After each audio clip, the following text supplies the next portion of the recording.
Let me begin with a very simple question. What happens when empires overextend themselves and the rest of the world decides it's had enough? The news that shook headlines today is nothing short of extraordinary, a double hypersonic attack. Israel and Ukraine hit almost simultaneously, Russia and Yemen striking, while China parades its military power across the world stage. This is not a coincidence. This is not a random act. This is a signal, a declaration, a loud and clear statement that the global order is shifting beneath our very feet. The double hypersonic strike launched against Israel and Ukraine is more than just another news item in a crowded cycle of global conflict. It is a profound turning point that forces us to rethink the balance of military power. For years, hypersonic weapons have been spoken of as the ultimate game changer, a category of arms so fast and maneuverable that they render most existing defense systems obsolete. And now, instead of being the subject of theoretical debate, they have been unleashed in real combat, striking at two nations that sit at the very heart of U.S. strategy, Israel in the Middle East and Ukraine in Europe. The timing, the precision, and the symbolism cannot be overlooked. It was a loud, deliberate message to the world. The monopoly on advanced weaponry is broken, and the balance of deterrence has shifted. What makes this event so alarming is not only the weapon itself, but also the choice of targets. Israel, long considered an untouchable ally shielded by American promises, and backed by sophisticated missile defense systems like the Iron Dome and David's Sling, has now been shown to be vulnerable. Ukraine, backed by NATO intelligence, Western arms, and billions in aid, has likewise discovered that hypersonic technology cannot be easily stopped, no matter how many Patriot or SAMPT systems are deployed. The strikes cut deeper than steel and concrete. They cut into the psychology of security.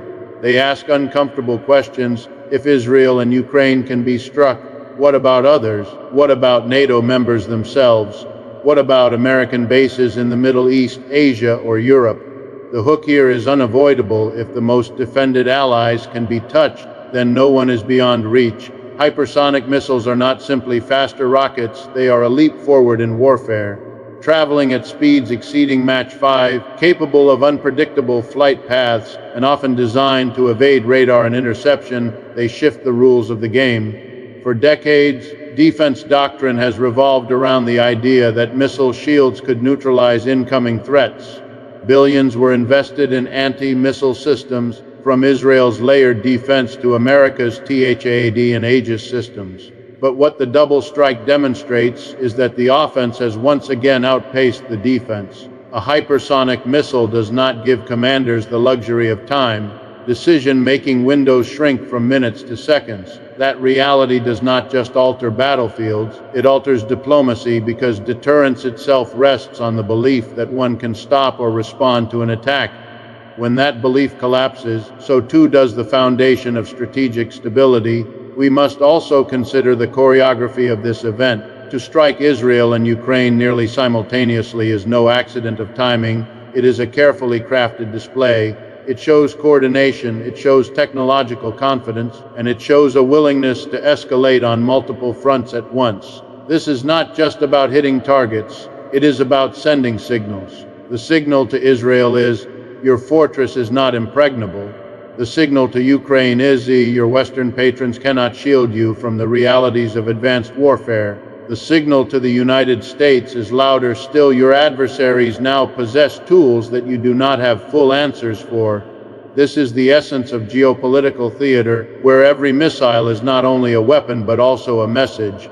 The global reaction underscores the magnitude of the event. Stock markets trembled, energy prices fluctuated, and governments scrambled to reassure their citizens that defenses remain intact. But beneath the official statements lies a deeper anxiety that a new arms race has begun in earnest. The United States and its allies are now playing catch up in a domain where Russia, China, and others appear to have taken the lead. This is not speculation, it is reality demonstrated in the skies above Israel and Ukraine. And once such weapons are used in open conflict, the threshold for their use again becomes lower. The question is no longer whether hypersonic missiles will be part of future wars, but how often, how widely, and at what cost to global security. The double hypersonic strike, therefore, is not a singular act of aggression. It is a harbinger. It is the beginning of a new chapter in military history where speed, precision, and shock replace the slow grind of attrition. It is a reminder that we are living in a world where yesterday's guarantees of safety no longer hold, and where the next escalation may come faster than leaders or their people are ready to absorb. The hook is stark, and it demands attention. When weapons move faster than politics, faster than diplomacy, and faster than reasoned judgment, the entire world becomes a far more dangerous place. The strikes on Israel and Ukraine did more than damage infrastructure. They exposed a level of vulnerability that goes far beyond the battlefield. For years, both nations were presented to the world as central pillars of U.S. and Western strategy. Israel was framed as the most secure state in the Middle East, its defense systems showcased as models of modern technology, while Ukraine was elevated as the resilient front line of democracy, heavily armed and shielded by NATO's support. Yet, in a matter of seconds, hypersonic missiles cut through those layers of confidence and revealed an uncomfortable truth. Even the most fortified allies of the West can be penetrated. That revelation has the power to shake public confidence, undermine deterrence, and force a global reevaluation of what it truly means to be secure. When Israel is struck, the message is not confined to Tel Aviv or Jerusalem. It reverberates through every capital where American influence has built alliances on the promise of protection. Israel has long been described as an impregnable fortress, bolstered by multi-billion-dollar defense programs like the Iron Dome, David's Sling, and Arrow systems. Its reputation as an untouchable state has served as a deterrent in itself, discouraging adversaries from pushing too far. But the moment a hypersonic missile slips past those defenses, the aura of invincibility cracks, and once that crack appears, it is almost impossible to repair. For adversaries, the signal is clear: Israel can be reached. For allies, the uncomfortable question arises: if Israel is not safe, how safe are we? The hook here is sharp. If the most defended fortress in the Middle East is vulnerable, then every other partner relying on U.S. promises should reconsider the strength of those assurances. Ukraine's situation carries its own symbolic weight. Since the conflict began, Western leaders have poured money, weapons, intelligence, and political capital into Kyiv's defense. Billions in aid have been justified on the premise that Ukraine, while under attack, could stand strong with the West behind it. Yet, hypersonic strikes expose a weakness that no amount of aid can fully solve. Defensive systems designed for conventional missiles or drones struggle against the sheer speed and unpredictability of hypersonic technology. When such weapons hit Ukrainian targets, it is not just a military setback, it is a psychological one. The story shifts from brave resistance to undeniable vulnerability, reminding both Ukrainians and their Western backers that advanced weaponry tilts the balance in ways that money and training cannot easily overcome. The hook is evident. If Ukraine, armed to the teeth with Western systems, cannot stop these strikes, what does that imply for NATO members who may face similar threats in the future? What we are witnessing here is the erosion of deterrence, one of the cornerstones of modern geopolitics. Deterrence depends on credibility, the belief that an attack will either be blocked or punished decisively. But credibility erodes quickly when defense systems fail in full view of the world. Images of destruction in both Israel and Ukraine serve as global reminders that the shield is not unbreakable. The impact goes further than the battlefield. It seeps into diplomatic corridors and boardrooms where policy is set. Leaders who once spoke confidently of protecting allies must now temper their words, aware that adversaries have demonstrated the ability to bypass Western defenses with alarming ease. The implications are not just military, but also political. In Israel, citizens who have long believed in the promise of security are now confronted with the realization that their nation can be struck at will. In Ukraine, already fatigued by years of war, the population is reminded of their dependence on foreign support that cannot always deliver the promised protection. In both cases, governments must confront not just the physical damage, but also the erosion of public trust. For America and its allies, the question becomes, how long can they sustain a narrative of strength when vulnerability is being broadcast in real time. This is why the simultaneous strikes carry such symbolic force. They were not only about destroying targets, but also about puncturing illusions. The illusion that Israel's fortress is unshakable. The illusion that Ukraine's defenses are impenetrable. The illusion that U.S. backing guarantees immunity. When illusions collapse, so too does the confidence of allies, the fear of adversaries, and the credibility of the global order itself. The hook is undeniable the moment allies begin to doubt the security umbrella. The entire architecture of U.S. influence abroad is at risk. China's decision to hold a military parade at the same moment when Israel and Ukraine were struck by hypersonic missiles is not a coincidence of timing. It is a deliberate performance on the world stage. In international politics, symbolism matters as much as substance, and Beijing understands this better than most. The parade was not simply about marching soldiers or rows of tanks. It was about showcasing advanced missile systems, stealth aircraft, naval power, and cyber capabilities before an audience that included not just its citizens but also its rivals. By synchronizing this demonstration with events in Israel and Ukraine, China inserted itself into the same narrative, a world where U.S. influence is being contested openly and where a new bloc of powers is demonstrating both coordination and confidence. The key to understanding the parade lies in the message it sends beyond China's borders. For decades, the West has framed China as a rising economic power, but one that lacked the military reach to translate wealth into global influence. The display of hypersonic glide vehicles, long-range nuclear-capable missiles, and modern naval assets directly challenged that perception. It was Beijing's way of saying, we are not just the factory of the world, we are also a military power equal to those who claim dominance. And timing that spectacle alongside real combat strikes carried out by Russia and Yemen transforms the parade from a domestic celebration into a global signal. The hook is inescapable while missiles fall, China parades, and together the message is that a multipolar world is not on its way, it has arrived. Parades are also tools of reassurance and intimidation at the same time. To the Chinese people, the display reinforced the government's narrative that their country is strong, secure, and rising despite Western attempts at containment through sanctions, trade wars, or regional alliances. To adversaries, it served as a reminder that any confrontation with China will not be limited to economics, but could extend into the realm of hard power, where Beijing is no longer behind. The visual impact of intercontinental ballistic missiles rolling through Beijing's streets is not lost on military planners in Washington, Tokyo, or Canberra. When combined with the strikes unfolding in other parts of the world, the psychological weight of the parade grows heavier. It tells the United States and its allies that challenges are now multi-front, multi-regional, and increasingly coordinated. We must also pay attention to the subtle diplomacy embedded in such a spectacle. China did not need to fire a missile to send its message. The act of parading them was enough. Unlike Russia, which demonstrated capability by use, China demonstrated capability by presence. Both actions work in tandem to corner Washington. Either you acknowledge that your adversaries can act militarily with devastating effect, or you acknowledge that they can deter without even pulling the trigger.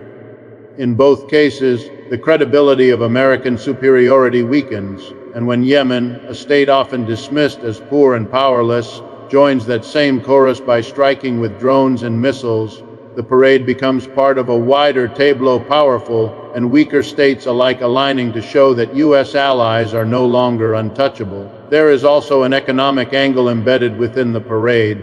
Every tank that rolled past, every missile on display, represents not only military might but also industrial capacity. Unlike the United States, which increasingly relies on costly defense contractors and struggles with production bottlenecks, China is showing that its military-industrial base is integrated, efficient, and scalable. This matters because wars are rarely won by single strikes. They are sustained by the ability to produce, replenish, and escalate. By parading, China was reminding both its people and its rivals that it has the factories, the workers, and the resources to sustain prolonged conflict if necessary. The hook here is sharp. While the West debates budgets and deficits, Beijing demonstrates an arsenal that keeps growing both in size and sophistication. Most crucially, the parade was a gesture of legitimacy. Rising powers need to be seen, acknowledged, and respected, and nothing demands attention quite like a public display of force. China is positioning itself not as a challenger in the shadows, but as a central player in global power politics. It is no longer content to let Russia absorb the headlines of military might or let Yemen shock the world with defiance. It wants to be visibly counted among those shaping the new order. And by doing so during such a volatile moment, it links its destiny with those nations actively confronting U.S. dominance. The hook, then, is unmistakable. While Washington promises stability, Beijing projects inevitability, the inevitability that the future belongs not to a single superpower, but to a coalition of rising forces that refuse to remain silent. The erosion of America's monopoly on force has been unfolding quietly for years, but the double hypersonic strike on Israel and Ukraine, paired with China's public demonstration of military strength, made it impossible to ignore. For decades, the United States positioned itself as the final arbiter of global security, projecting an image of unrivaled power through hundreds of overseas bases, fleets stationed in every ocean, and a defense budget larger than the next 10 countries combined. This dominance allowed Washington to dictate the rules of engagement, to threaten adversaries with overwhelming retaliation, and to reassure allies that its umbrella of protection was impenetrable. But events like these expose a reality that leaders in Washington are reluctant to admit: that monopoly is slipping away, and adversaries are not only catching up, they are acting boldly enough to prove it.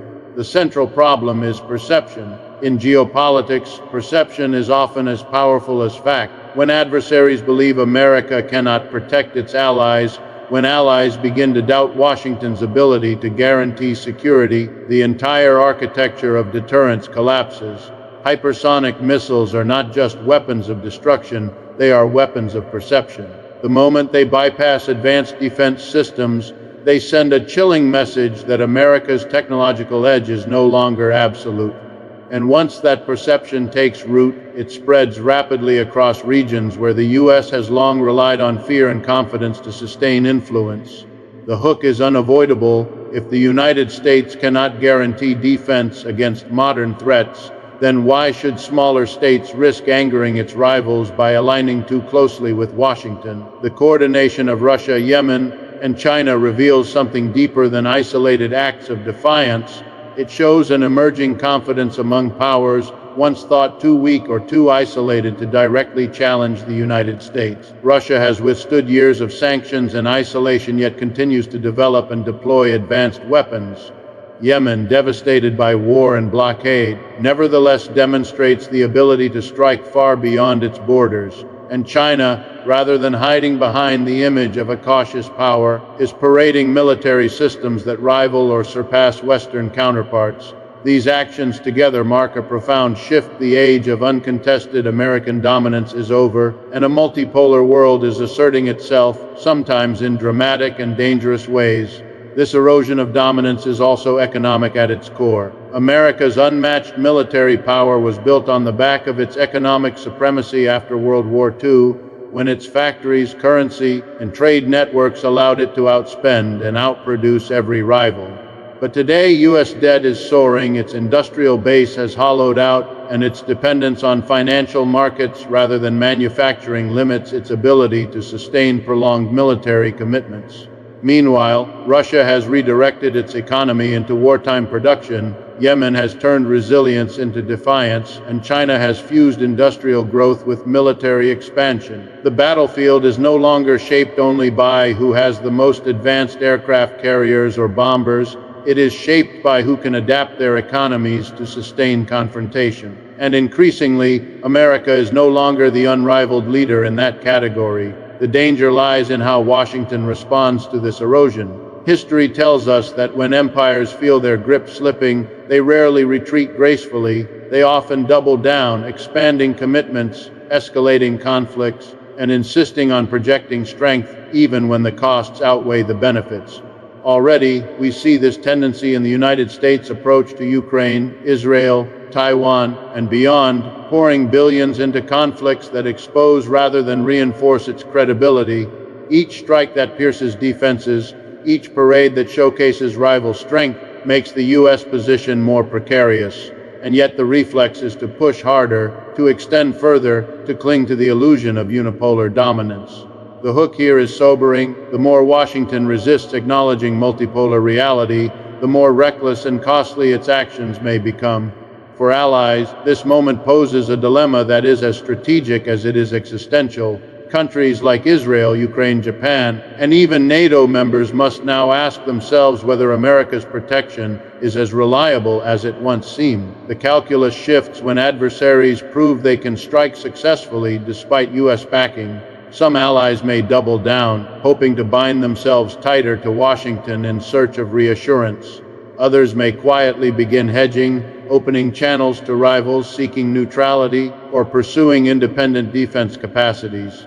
In either case, America's monopoly on force is no longer enough to dictate their choices.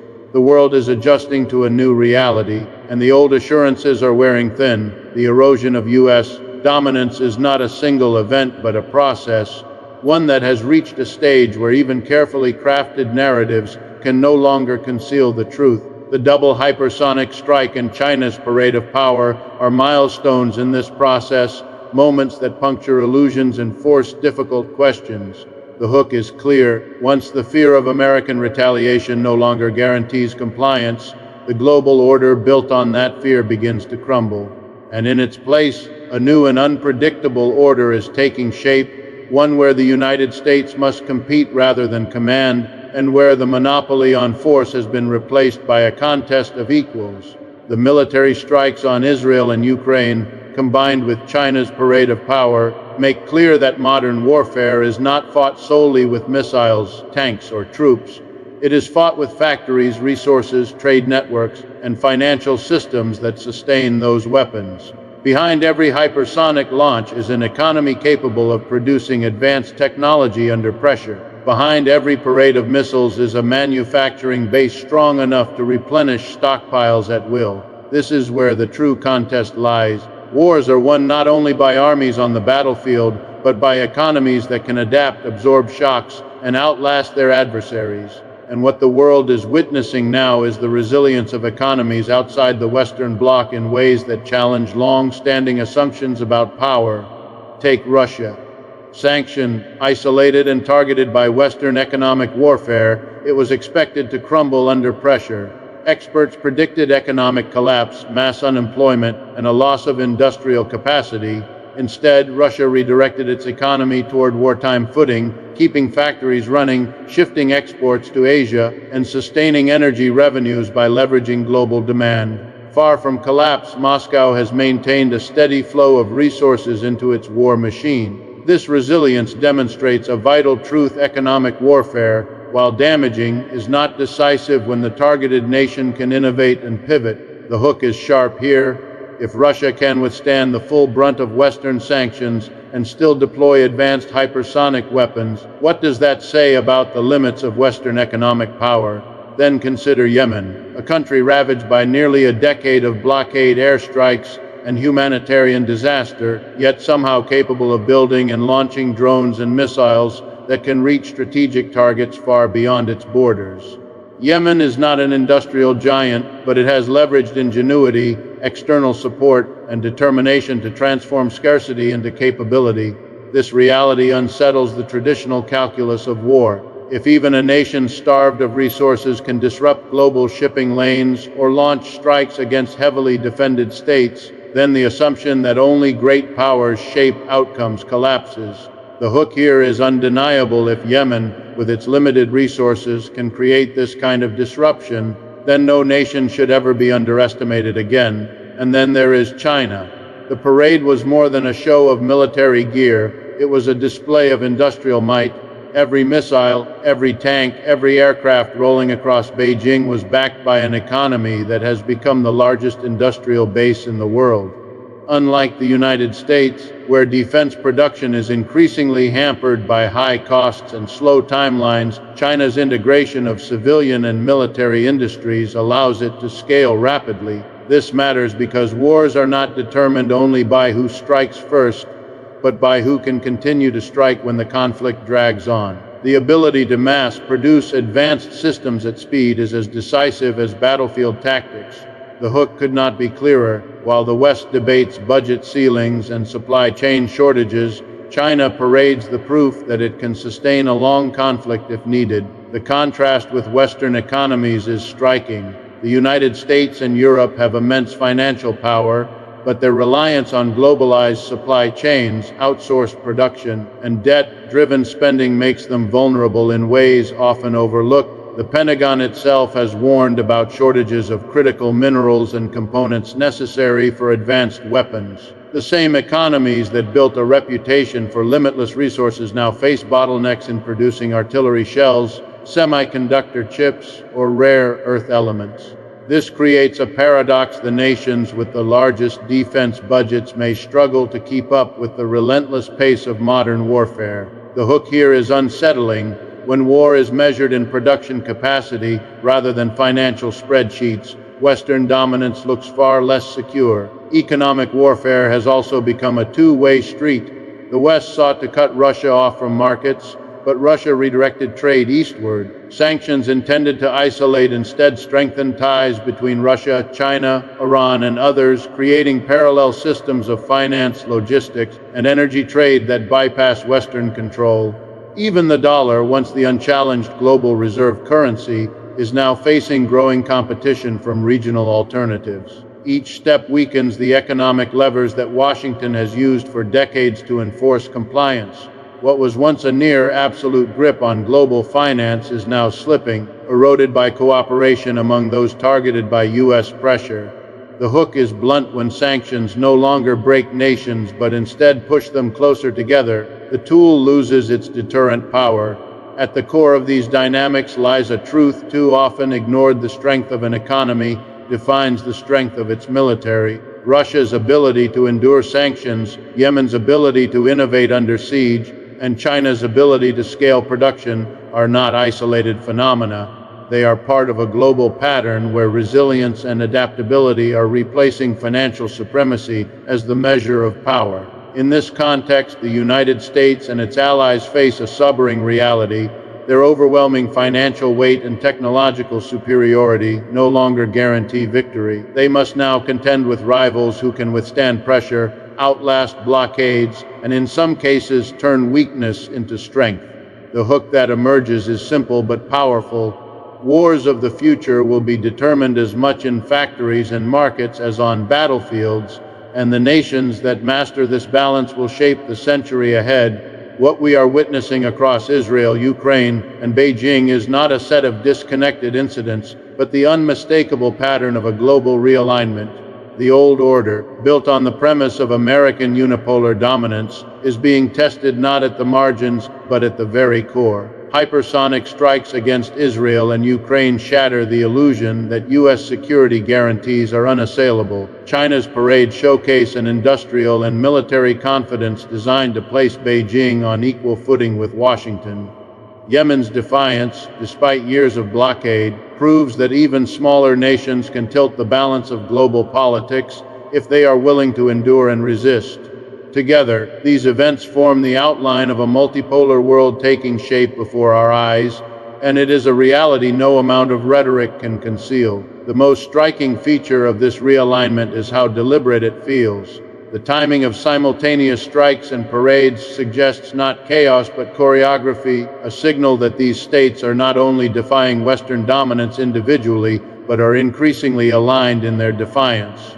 Russia and Yemen act militarily, China demonstrates symbolically, and together they amplify one another's message. The global stage no longer belongs to a single actor. The hook is evident. When powers separated by geography and circumstance act in ways that reinforce one another, it signals not coincidence but coordination, and coordination is the foundation of a new order. This shift is deeply psychological. For decades, Washington's influence has rested on the belief that aligning with the U.S. brings safety and prosperity, while defying it brings isolation and ruin. But when Russia withstands sanctions, when Yemen endures blockades and still projects force, when China grows stronger despite trade wars, the credibility of that belief begins to erode. Smaller states watch